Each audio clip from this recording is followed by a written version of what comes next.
Welcome to Echo Case File, where we dive into the chilling realities of true crime stories that have captivated the nation. No one thought these cases of maternal betrayal in the Sunshine State could unfold the way they did, until the shocking truths emerged from Florida's suburbs, leaving investigators and the public reeling from the unimaginable.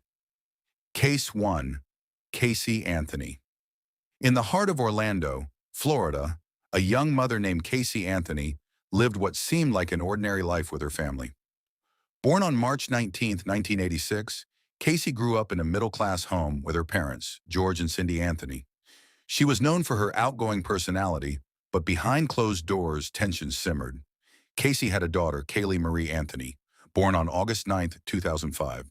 Caylee was a bright-eyed toddler with curly hair and an infectious smile, often described by those who knew her as full of life and curiosity. She lived in the family home with her grandparents, who doted on her, while Caylee navigated the challenges of single motherhood. The story begins to unravel on June 16, 2008.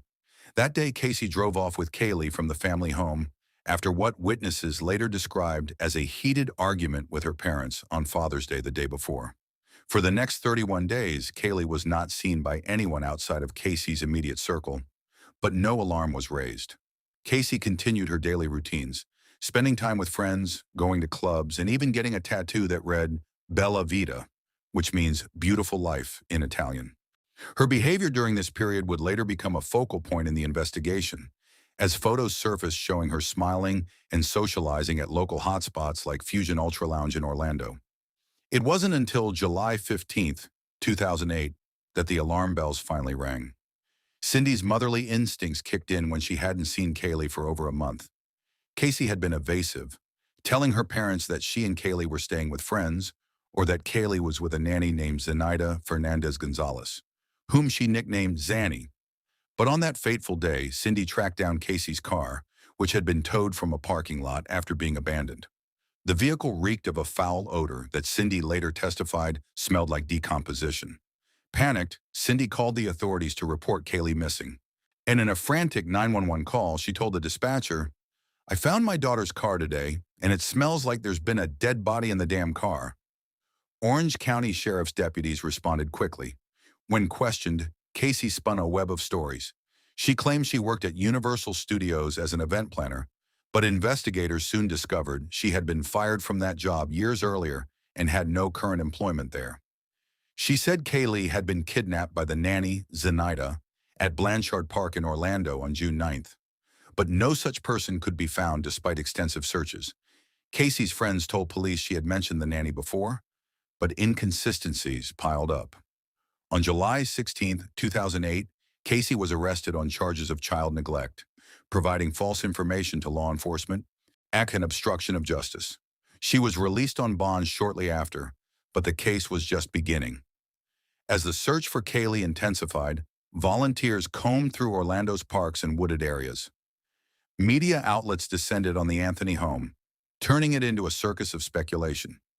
Protesters gathered outside, chanting for justice and holding signs that dubbed Caylee Tot Mom, a term coined by cable news host Nancy Grace. Caylee's jailhouse visits with her parents were recorded and later released, revealing tense exchanges. In one, George asked Caylee why she hadn't told them sooner, and she responded with vague excuses. Cindy pleaded for information about Caylee's whereabouts, but Caylee maintained her story about the kidnapping. The turning point came on December 11, 2008. A utility worker named Roy Kronk was checking meters in a wooded area less than a third of a mile from the Anthony family home on Suburban Drive. He stumbled upon a suspicious bag partially buried in the underbrush. Inside were skeletal remains wrapped in a Winnie the Pooh blanket, duct tape over the mouth area, and items that matched Caylee's belongings. Forensic experts confirmed it was Caylee through DNA testing. The cause of death was ruled homicide by undetermined means, as the remains were too decomposed to pinpoint exactly how she died.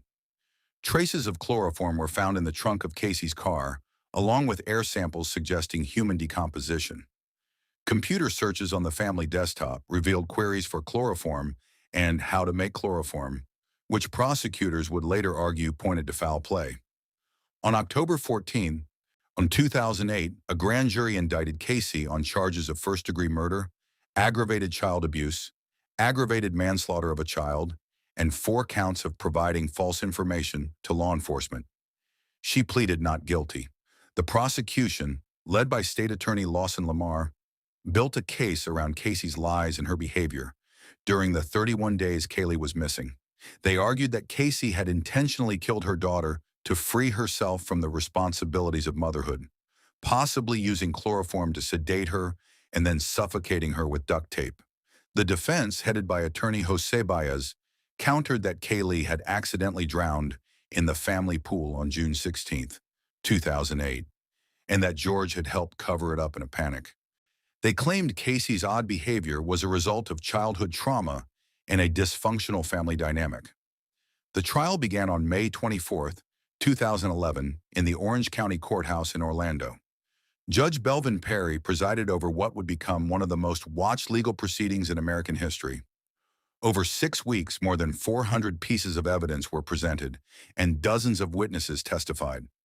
Prosecutors called forensic experts who discussed the decomposition odor in the car, with one entomologist noting the presence of flies consistent with a body having been there. Caylee's former boyfriend, Tony Lazzaro, testified about her partying lifestyle and how she never mentioned Caylee being missing. Caylee Anthony took the stand, tearfully recounting the day she reported Caylee missing and defending her daughter's character at times. The defense's opening statement shocked the courtroom when Baez alleged that George had molested Caylee as a child, a claim George vehemently denied under oath. They brought in psychologists to discuss Caylee's mental state, suggesting she had developed a habit of compartmentalizing trauma.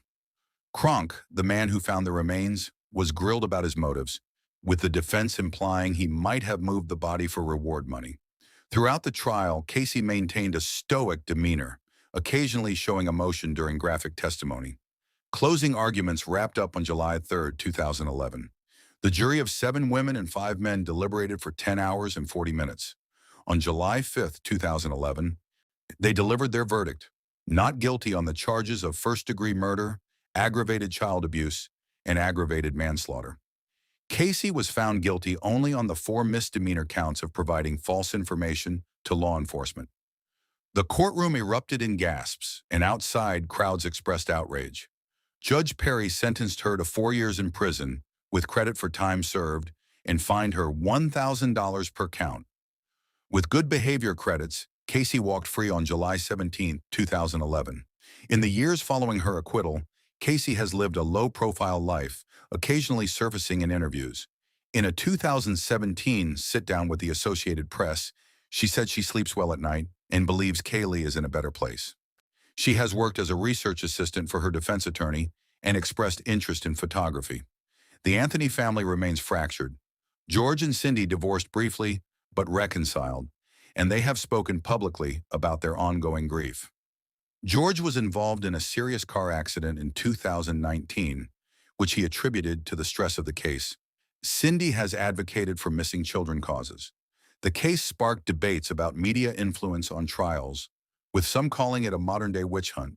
Books, documentaries, and podcasts have dissected every angle, from the forensic evidence to the family secrets. But the question lingers, what really happened to Caylee? The prosecution's theory of premeditated murder clashed with the defense's accident narrative, and without a clear cause of death, doubt prevailed.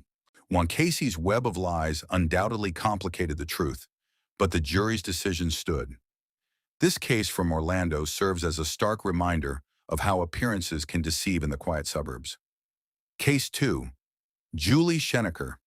Shifting to the upscale neighborhood of Tampa Palms in Tampa, Florida, another mother's story unfolds with tragic consequences.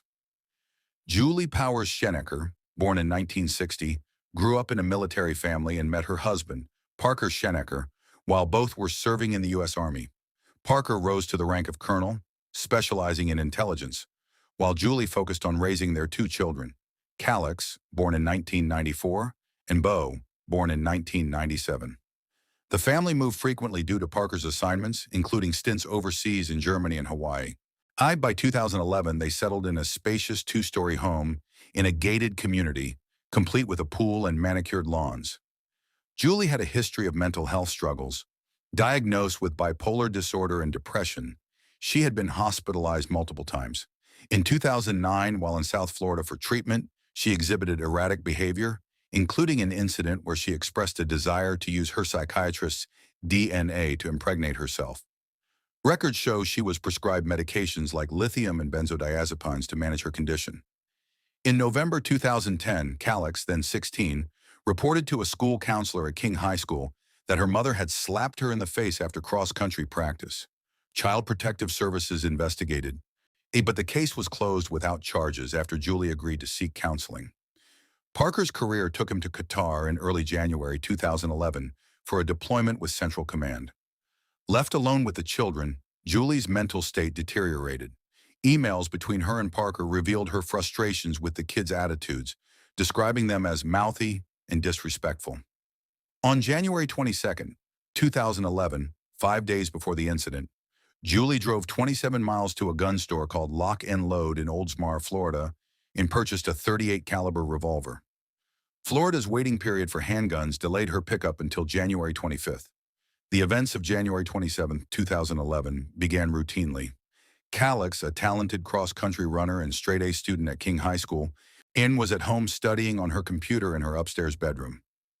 Bo, 13, a soccer enthusiast at Liberty Middle School, was in the family SUV with his mother, heading to practice. According to police reports, while driving, Julie pulled over and shot Bo twice in the head. She then returned home, parked in the garage, and went upstairs to Calix's room, where she shot her daughter once in the back of the head and once in the face. The next morning, January 28, 2011, Julie's mother, living in Texas, grew concerned after not hearing from her daughter. She called Tampa police to request a welfare check. Officers arrived at the home around 7:45 a.m. and found Julie on the back porch, unconscious and covered in blood, wearing a white bathrobe. She had apparently attempted to harm herself but survived. Inside, they discovered Bo still buckled in the passenger seat of the SUV in the garage, and Calix in her bed. Both were pronounced dead at the scene. A journal found in the home contained entries from Julie detailing her plans and frustrations, with one note reading, "They talk back and are mouthy, and I want to help them get to heaven." Julie was taken into custody and during questioning at Tampa General Hospital, confessed to the shootings. She told detectives she had been planning it for a week and wanted to spare her children from a world she saw as cruel. Charged with 2 counts of first-degree murder, she pleaded not guilty, with her defense team pursuing an insanity plea based on her bipolar disorder. Parker, notified while overseas, rushed back to Tampa, devastated. He later testified about Julie's mental health history and their family struggles. The trial commenced on April 28, 2014, in the Hillsborough County Courthouse, presided over by Judge Kenneth Burke. Prosecutors Jay Pruner and Suzanne Bachar argued that Julie's actions were premeditated, pointing to the gun purchase, her journal entries, and the methodical nature of the shootings. They called witnesses, including Parker's colleagues who described Julie as functional during social events, and forensic experts who detailed the scene. The defense, led by Robert Fraser, presented psychiatrists who testified that Julie was in a manic state, experiencing hallucinations and delusions, rendering her unable to understand the wrongfulness of her actions. Over 2 weeks, the courtroom heard emotional testimony. Parker took the stand, recounting emails where Julie complained about the children's behavior, such as Calix staying up late or Bo arguing over chores. Friends testified about Julie's erratic moods, including an incident where she drove erratically with Calix in the car. Julie's medical records were entered as evidence, showing multiple hospitalizations and a car accident in 2010 attributed to her condition. Julie did not testify, but jailhouse video showed her discussing the events calmly. Closing arguments occurred on May 15, 2014. The jury of 8 men and 4 women deliberated for less than 2 hours before returning guilty verdicts on both counts of first-degree murder.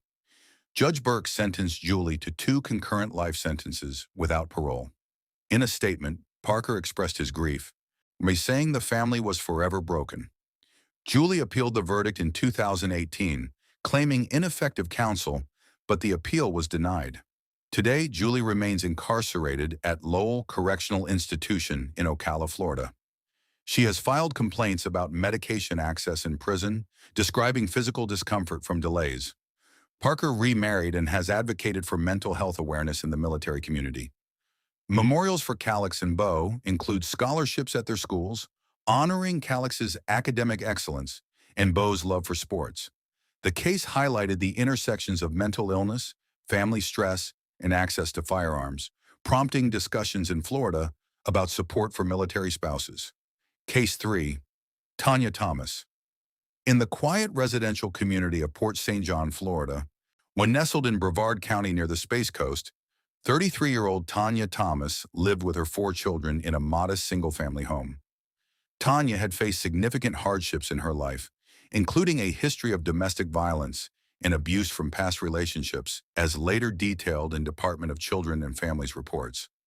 The family had come under the attention of Child Protective Services multiple times in the months leading up to the tragedy, with investigations into allegations of neglect and domestic issues, though no removals occurred. The children were described by neighbors and school officials as typical teenagers and preteens, active, sometimes rebellious, but part of a close-knit sibling group.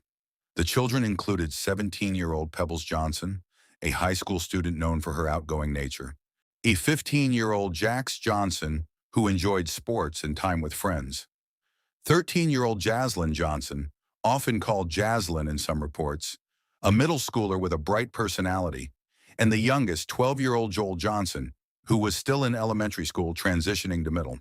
The family dynamic appeared strained, with Tonya reportedly dealing with financial pressures, emotional turmoil from past abusive relationships, and the challenges of raising 4 adolescents alone.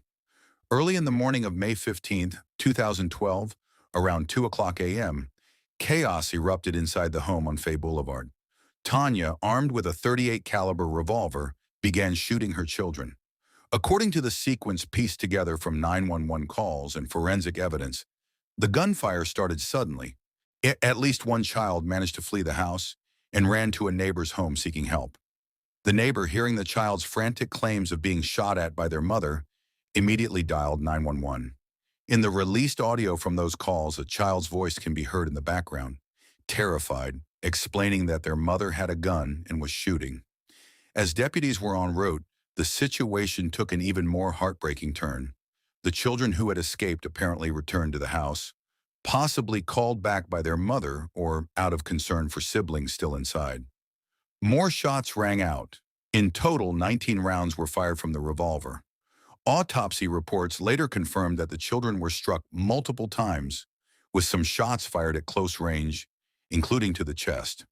Tonya then turned the weapon on herself, one ending her life with a self-inflicted gunshot wound. Deputies from the Brevard County Sheriff's Office arrived to a horrific scene. The home was secured, and all 5 individuals were pronounced dead at the location. The bodies were discovered in various rooms, with evidence suggesting the shootings occurred in a rapid, chaotic sequence. The revolver was recovered at the scene, and ballistics matched the wounds. Toxicology results, released months later in October 2012, revealed that Tonya had a blood alcohol level more than twice the legal limit at the time of the incident, adding another layer to the tragedy. Investigators from the Brevard County Sheriff's Office, led by spokespeople like Lieutenant Todd Goodyear, stated publicly that no clear motive was immediately apparent, though the family had a documented history of domestic complaints and prior Department of Children and Families involvement. Reports indicated 3 separate investigations by child welfare officials in the preceding months, including interviews with each child where they described household tensions, but no imminent danger severe enough for intervention. One recent case had closed just days before, on May 10, 2012. The community of Port St. John was stunned. Neighbors described Tonya as a woman who kept to herself but appeared to care for her kids.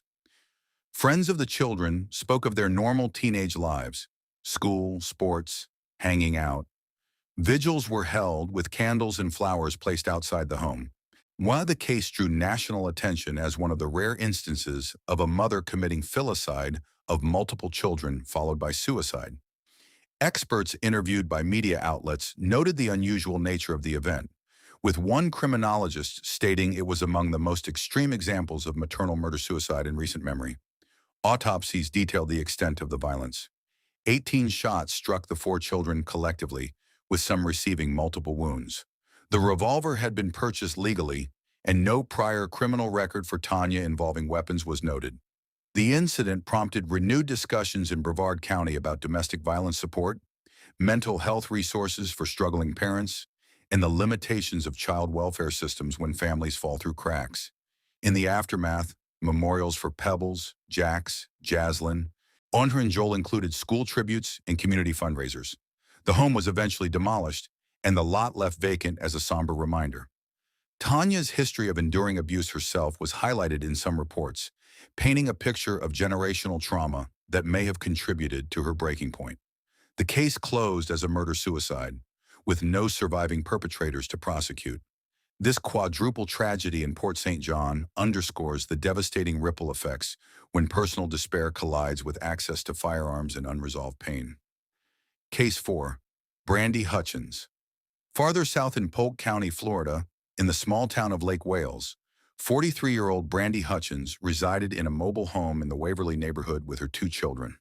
Brandy had been embroiled in a contentious custody dispute over her 10-year-old son, Aiden Hutchins, whose father, Nick Hutchins, lived in Maine. Aiden had been living primarily with his mother in Florida, but tensions escalated when Nick sought primary custody. The boy was described by his father as excited about a fresh start, including beginning 5th grade in Maine. The older child was Brandy's 19-year-old daughter from a previous relationship. Her name was not publicly released in most reports to respect privacy, but she lived with her mother and half-brother in the mobile home. The family appeared ordinary from the outside. Brandy had no prior criminal history involving violence, and neighbors noted nothing overtly alarming. The custody battle reached a critical point in late August 2023. On Thursday, August 24th, Nick Hutchins flew from Maine to Florida to appear in court after Brandy had not complied with earlier arrangements to transfer custody. During the hearing in Polk County Court, a judge issued a clear order. Brandy was to turn over Aiden to his father at a designated Polk County Sheriff's Office district station by 6:00 p.m. on Friday, August 25th. Sheriff Grady Judd later emphasized that testimony and court documents showed no evidence of violence, threats, or danger from the father that would justify withholding the child. When Friday evening passed without Brandy appearing or surrendering Aiden, detectives began efforts to locate the boy. They pinged phones, checked leads, and even monitored social media where family friends posted pleas for information. Over the weekend, searches continued without success. On Sunday, August 27, 2023, around 12:30 p.m., deputies responded to a welfare check at the mobile home in Waverly after concerned calls. Inside, they discovered a scene of unimaginable horror. Brandy Hutchins, Aiden Hutchins, and the 19-year-old daughter were all deceased from apparent gunshot wounds. From every indication in the investigation, Brandy had shot and killed both children before turning the gun on herself in what authorities classified as a double murder-suicide. Sheriff Grady Judd held a press conference that afternoon, describing the circumstances as among the most horrific he had encountered. He stated, "I can't imagine a more horrific set of circumstances. My heart breaks for all the family, who are devastated for this beautiful 10-year-old child, all because mom did not want to turn the child over to the rightful father pursuant to a court order." Judd noted the absence of any criminal history for Brandy and the lack of prior indicators of violence. Aiden's father, Nick, spoke publicly from Maine about the loss, sharing how his son had been looking forward to the move and a new chapter.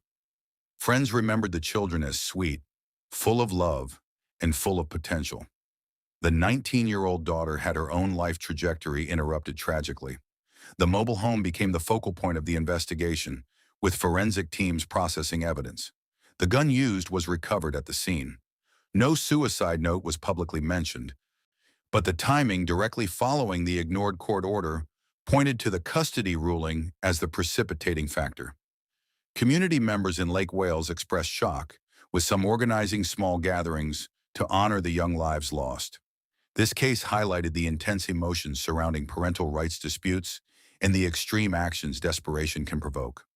Nick Hutchins returned to Maine with grief instead of his son, and the extended family grappled with questions that would never find answers. Case 5. Rhonda Joyce Polinis. In the coastal city of Fort Pierce, Florida, within St. Lucie County, 41-year-old Rhonda Joyce Polinis lived in a modest home on Bedford Drive with her 6-year-old son, Remel Pierre.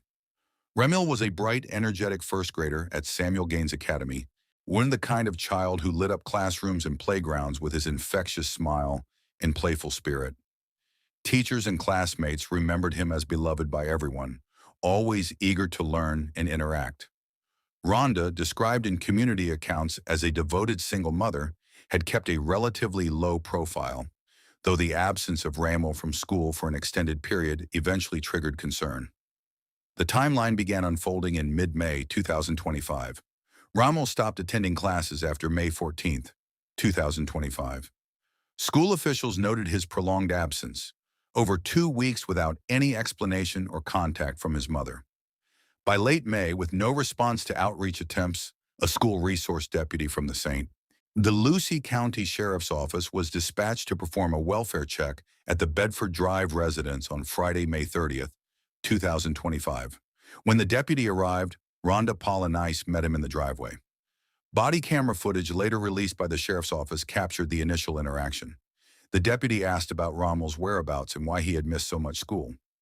Rhonda calmly led the officer inside the home and directly to her son's bedroom. There, on the bed, lay Romel's body. He was deceased, still in the position where he had passed. The deputy immediately called for backup and medical personnel, but it was clear the child had been gone for some time. The scene was secured and investigators arrived to process what would become a homicide investigation. Rhonda spoke openly to detectives during initial questioning. According to statements detailed by St. Lucie County Sheriff Richard Del Toro in press conferences, she explained that she believed God had directed her to perform an exorcism on her son. She claimed Remel had demons inside his body that needed to be driven out. In her account, she began the process, described as suffocating acts intended to expel the evil spirits. When Remel stopped moving and breathing, Rhonda said she interpreted this as the demons leaving and that he would soon return to life. She told authorities she had been waiting for him to come back, even as days passed without any revival. The sheriff emphasized that the child had likely been deceased since around May 18, 2025, based on preliminary medical assessments. An autopsy confirmed the cause of death as suffocation, with evidence consistent with prolonged pressure applied to the airways and chest. No defensive wounds were noted, suggesting Remel may not have struggled significantly, possibly due to the nature of the acts or his young age. The medical examiner ruled the manner of death homicide. Rhonda was arrested at the scene and transported for booking. Charges were filed swiftly: second-degree murder, failure to report a death, and willfully touching or moving a deceased body. In her first court appearance via Zoom from the St. Lucie County Jail on Saturday, May 31, 2025, a judge denied bail, citing the severity of the allegations and the risk to the community. Prosecutors argued that Rhonda's actions showed depravity and a disregard for life, even if framed through her religious beliefs. The defense indicated early on that mental health evaluations would be sought, though no formal insanity plea had been entered at the initial stages. Sheriff Del Toro, visibly emotional during briefings, described Remel as a child who brought joy to those around him. He stated the department remained committed to uncovering the full truth, including any contributing factors to Rhonda's state of mind. Community members in Fort Pierce expressed profound grief, with vigils held near the school and tributes left at the academy honoring Remel's memory. Classmates drew pictures and shared stories of his kindness, while teachers spoke of the void left in the classroom. Rhonda's family members spoke publicly in the days following the arrest, expressing shock and sorrow. Some relatives told local media that Rhonda had shown signs of spiritual intensity in recent months, though nothing had indicated danger to her son. The case drew widespread attention due to the exorcism element, with national outlets covering the religious delusion angle and the heartbreaking loss of a vibrant 6-year-old. Discussions emerged around mental health intervention, religious extremism, and school attendance monitoring as potential red flags. As the investigation continued into 2026, no trial date had been set publicly, but forensic reports and interviews painted a picture of a mother whose beliefs overrode reality, leading to tragedy. Ramal Pierre's short life ended in a way no one could have foreseen, leaving Fort Pierce to mourn one of its brightest young souls. It's Case 6, Jalinda Smith. In the northwest corner of Florida, in Escambia County near Pensacola, 36-year-old Jalinda Smith shared a home with her 5-year-old son, Jacaden Smith. Jacaden was nonverbal and diagnosed with autism, along with a condition known as failure to thrive. He required specialized care, including consistent medical attention and nutritional support to address his developmental and physical needs. Jacaden's father was not actively involved, leaving Jalinda as the primary caregiver. Family members, including Jalinda's sister, maintained some contact but grew increasingly concerned as communication dwindled. The sequence of events accelerated dramatically in early February 2026.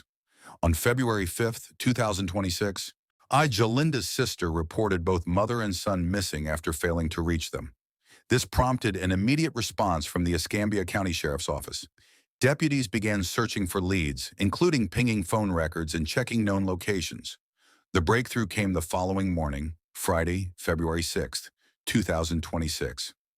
Around 10:15 a.m., a passerby or fisherman spotted a suspicious trash bag near the water's edge off Lillian Highway, adjacent to Perdido Bay. Deputies responded and recovered the bag from the shallow water. Inside, wrapped in blankets and towels, was Jacaden's body. He was wearing only a diaper, and initial observations noted severe emaciation. The discovery shocked first responders and set off a frantic search for Jalinda. Investigators quickly linked the findings to the missing persons report. Through message exchanges recovered from family devices, Jalinda had told her sister days earlier that she came home to find Jacaden not breathing. Rather than seek emergency help, she allegedly disposed of his body in the early morning hours of February 6th, around 4 a.m., before fleeing. Deputies located and arrested Jalinda later that day.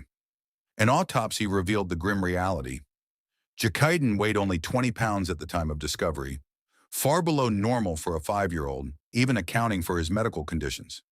He suffered from extreme malnourishment and dehydration, which investigators concluded resulted from starvation or severe medical neglect over an extended period. The cause of death was tied to these deprivations, with the manner ruled homicide due to the intentional withholding of basic necessities.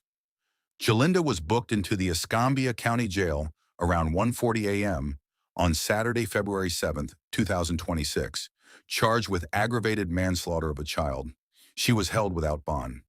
Sheriff Chip Simmons addressed the media, describing the case as heartbreaking and preventable. He noted the absence of garbage bags in the home as a clue that helped confirm disposal details. Community outrage grew rapidly. Autism advocacy groups highlighted the challenges faced by caregivers of nonverbal children and the need for better support systems. Neighbors who knew the family expressed disbelief, recalling Jacaden as a sweet boy despite his difficulties. Jalinda appeared in court on February 10, 2026. Watch where prosecutors outlined the timeline in medical evidence. The case remained active into 2026, with potential for additional charges as forensic analysis continued. Jacaden's death sparked calls for improved monitoring of at-risk children in Florida's welfare system. Memorials included online fundraisers and awareness campaigns focused on failure to thrive and autism care. The Perdido Bay location became a somber symbol of neglect turned fatal. These two cases from opposite ends of the state illustrate how belief systems and neglect can converge tragically, robbing innocent children of futures they deserved. Case 7. Tiara Scott Franklin. In the college town of Gainesville, Florida, within Alachua County, 23-year-old Tiara Ann Scott Franklin resided in an apartment at the Sweetwater Square complex on Northeast 15th Street. Tiara shared the space with her 7-month-old daughter, whose name has been withheld in many public reports to protect the family's privacy during the ongoing proceedings, though she was described as an infant full of potential, just beginning to explore the world around her. Tiara had faced personal challenges, including a prior arrest in August 2025 for allegedly battering a 67-year-old individual, resulting in charges of battery on a person 65 years or older in violation of probation. That case lingered in the background as new events unfolded. The tragedy struck on Wednesday, January 14th, 2026. Around 12:40 in the afternoon, Tierra placed a call to 911 herself. In the recorded dispatch audio, her voice conveyed distress as she informed responders that she had drowned her daughter in the bathtub. Gainesville Police Department officers arrived swiftly at the apartment. They found the 7-month-old unresponsive in the tub, water still present, and immediately began life-saving efforts.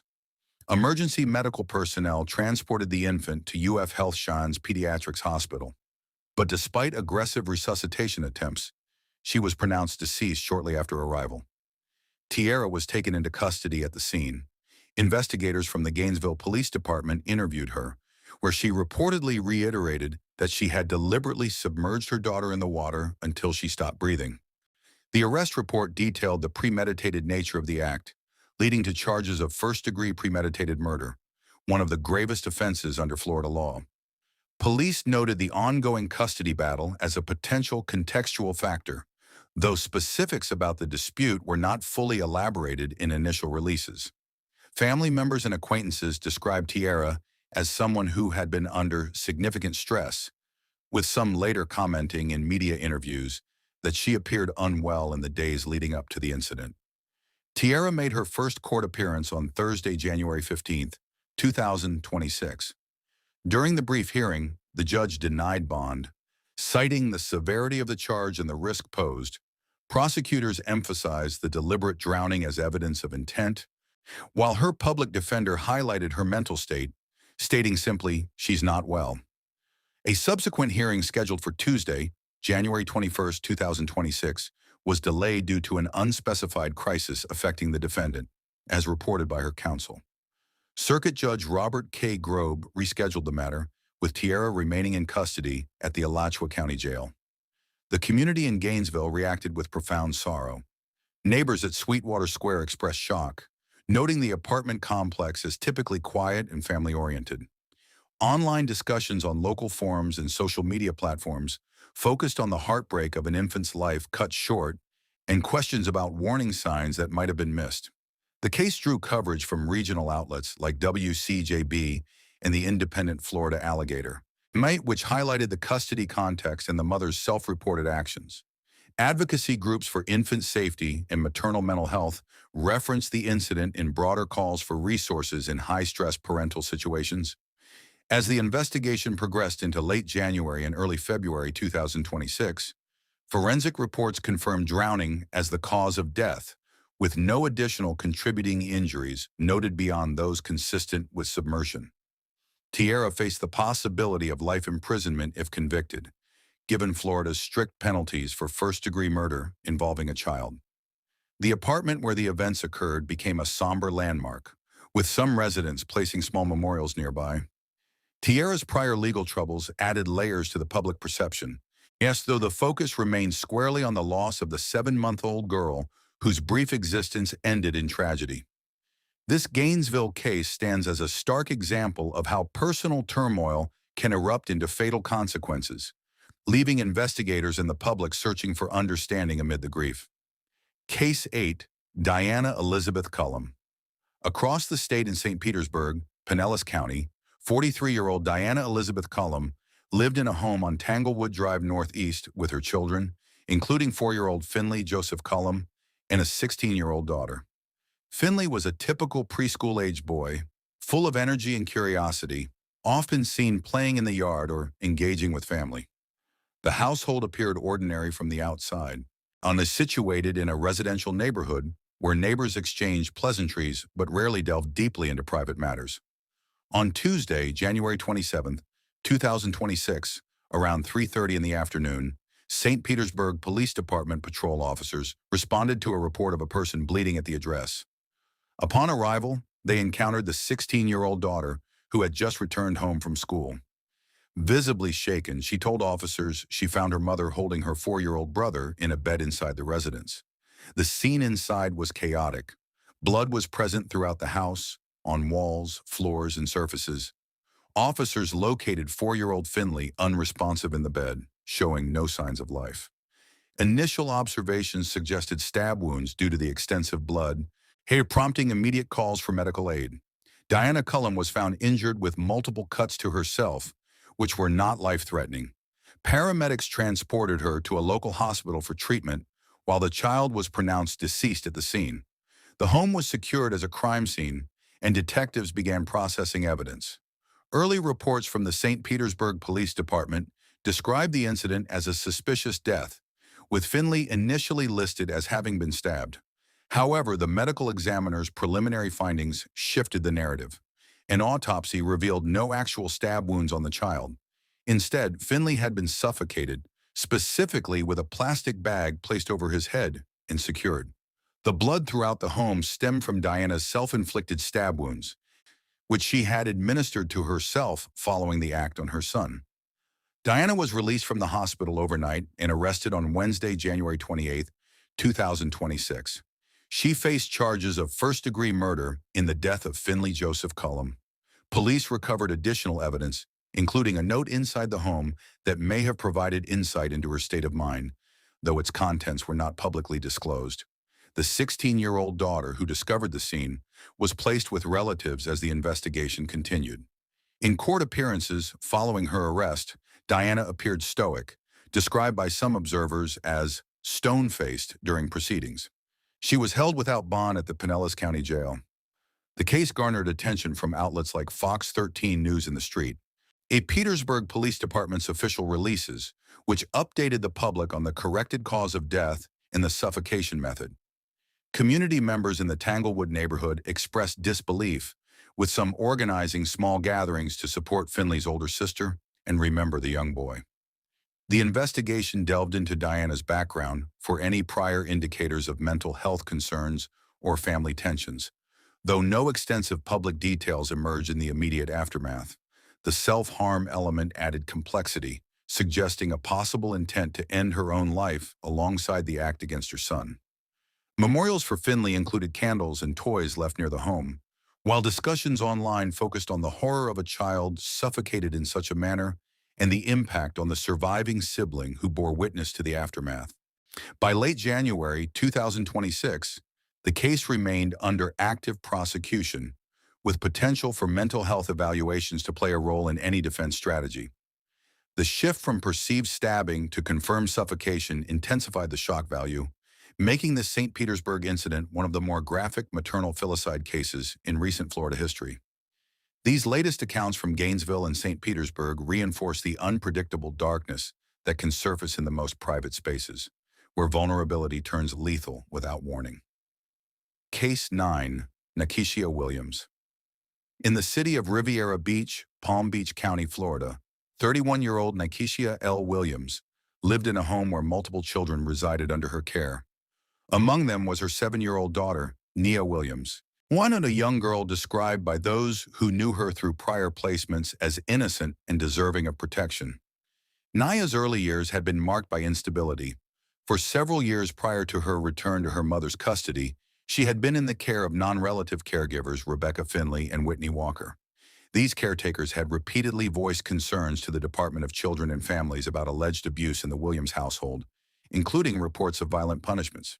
Despite these warnings, DCF made the decision to reunify Nia with her biological mother, Nakishia, a move that later drew intense scrutiny and criticism from child welfare advocates who argued the system may have failed the child. The events leading to Nia's death unfolded in the spring of 2025. On a date in April 2025, Nia was brought to St. Mary's Medical Center in critical condition. Medical staff observed severe injuries, and despite efforts to save her, she succumbed later that night. An autopsy conducted by the Palm Beach County Medical Examiner revealed the cause of death as blunt force trauma to the abdomen, resulting in a lacerated liver, internal bleeding, and other catastrophic damage. The manner of death was ruled homicide. Riviera Beach Police Department investigators launched a thorough probe. Forensic interviews with other children in the home provided chilling accounts. They described a pattern of violent discipline inflicted by Nakishia, including beatings with metal pipes, high-heeled shoes, belts, and other objects. Specifically, siblings reported that in the days leading up to Nia's fatal injuries, Nakishia had stomped repeatedly on the 7-year-old's stomach. These acts were portrayed as punitive responses to perceived misbehavior, escalating to lethal levels. Nikesha was arrested on June 26, 2025, and charged with first-degree murder and aggravated child abuse. She was booked into the Palm Beach County Jail and held without bond. A grand jury later indicted her on capital murder charges, reflecting the premeditated or heinous nature alleged by prosecutors. In August 2025, the state attorney's office formally filed notice of intent to seek the death penalty, a decision that amplified national coverage of the case. Outlets like Court TV and local stations in West Palm Beach detailed the gruesome forensic evidence and the siblings' statements, which painted a picture of prolonged torment. The investigation highlighted prior DCF involvement. Caretakers Finley and Walker had documented concerns for years, including specific allegations of abuse before Naya's reunification. Legal experts, including those from Florida's Children First organization, publicly questioned whether earlier interventions could have prevented the tragedy, pointing to gaps in monitoring and decision-making processes. The return of Nia to her mother, despite these red flags, became a focal point in discussions about child protection protocols in Florida. Community response in Riviera Beach was one of outrage and mourning. Vigils honored Nia's memory, with participants holding signs calling for accountability from both the perpetrator and the systems meant to safeguard vulnerable children. Naya's former caregivers spoke publicly about their heartbreak, believing her death was preventable had warnings been heeded more aggressively. As proceedings advanced into late 2025 and early 2026, Nikesha entered a not guilty plea. The case remained active, with prosecutors building toward trial on the capital charges. The pursuit of the death penalty underscored the state's view of the crime's severity. A mother allegedly inflicting fatal stomping and other torturous acts on her own daughter. The Riviera Beach home associated with the events became a symbol of unchecked abuse. Yes, while Nia Williams' name joined lists of children whose stories prompted calls for reform in Florida's child welfare framework. This Riviera Beach case exposes the devastating consequences when reported risks are not adequately addressed, culminating in a child's life extinguished through repeated deliberate violence. Case 10, Kimberly Williams. In the city of Tavares, Lake County, Florida, 38-year-old Kimberly Leonie Mills, often referred to in reports as Kimberly Mills, lived in a home with her 10-year-old son, Xavier Williams, and a younger child. Xavier was described by family members as a boy who loved life, though he endured unimaginable suffering in his final months. His mother, Kimberly, had entered into a relationship with 37-year-old Andre Dwayne Walker, who became a co-resident and participant in the events that followed. The abuse began systematically in the period leading up to February 2025. On February 22, 2025, Xavier was rushed to Advent Health Waterman Hospital in cardiac arrest. First responders and medical staff observed extensive bruising, burn marks, and other signs of severe trauma across his body. He was airlifted to a children's hospital in Orlando, where he remained on life support for nearly a month. Despite all efforts, Xavier succumbed on March 21, 2025. The medical examiner ruled his death a homicide, attributing it to systematic abuse and neglect inflicted over time. Lake County Sheriff's Office and investigators from the state attorney's office uncovered a pattern of torture. The evidence showed that Kimberly and Andre had beaten Xavier, burned him, and subjected him to other cruelties, including dropping a 10-pound dumbbell on him while he was duct-taped to a ladder. These acts were part of prolonged torment that left the boy in critical condition. A younger sibling also suffered abuse, though not fatally. In April 2025, a grand jury indicted both Kimberly Mills and Andre Walker on charges including first-degree murder, felony first-degree murder, and aggravated child abuse. The state filed notices of intent to seek the death penalty against both defendants, signaling the case's gravity. As the legal process moved forward, Kimberly changed course. In December 2025, filings indicated her intent to enter a plea. On January 14, 2026, in the Lake County Courthouse before Judge Rada, Kimberly pleaded no contest to all counts. The judge adjudicated her guilty and sentenced her to life in prison without the possibility of parole. As part of the agreement, she committed to providing truthful testimony against her co-defendant, Andre Walker, whose case proceeded toward trial with the death penalty still on the table. State Attorney Bill Gladson addressed the outcome, emphasizing justice for Xavier and accountability. He noted that Kimberly's cooperation strengthened the prosecution's case against Walker while ensuring she would spend her remaining days incarcerated, reflecting daily on the pain inflicted. Xavier's father, Kenneal Williams, spoke emotionally in court, describing the daily grief of looking at his son's picture and breaking down. Through her attorney, Kimberly expressed love for her sons and stated the plea was partly to spare the surviving younger brother from testifying against her. The Tavares community reeled from the revelations. Media coverage from outlets like WESH, Fox 35 Orlando, and the Orlando Sentinel described the case as one of the most heartbreaking instances of child torture in recent memory. Family members, including Xavier's aunt Camille Williams, voiced that no punishment could restore what was lost, leaving ultimate judgment to higher powers. Memorials for Xavier included tributes from loved ones who remembered his spirit amid the horror. The plea and sentencing closed one chapter, but Andre Walker's pending trial kept the story alive into 2026. The case prompted renewed focus on recognizing signs of severe child abuse, not intervention in high-risk households, and the devastating impact when torment escalates to murder. This Tavares tragedy concludes our series with a stark portrait of prolonged cruelty ending in a child's death, followed by legal reckonings that offer partial closure but no true healing. These 10 cases from across Florida, spanning Orlando to Tampa, the Space Coast to the Panhandle, Palm Beach to Lake County, reveal patterns of betrayal, neglect, delusion, and rage that defy comprehension. They remind us how the closest bonds can fracture into unimaginable violence. If these stories have left you reflecting on the fragility of trust and the need for vigilance, hit that like button to support the channel. Share your thoughts in the comments section below. What case struck you the hardest? Or what questions remain unanswered for you?